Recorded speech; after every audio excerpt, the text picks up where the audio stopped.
Here's a 2002 York Olympian series air conditioner running for the first time in 2024.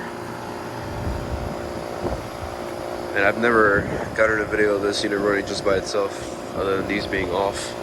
But here it is.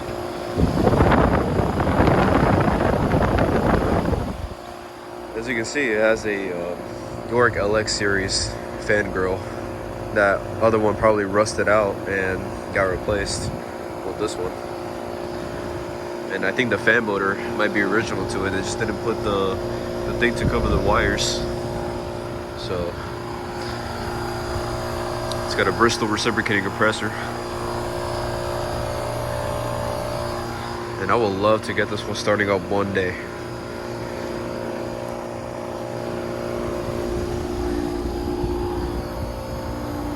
That is from 2002. It's a 2-ton. Mine is very cold, which is good.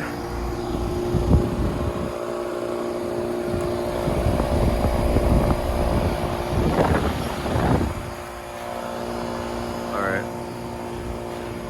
Well, that's going to be about it for this video. Hope you guys enjoyed.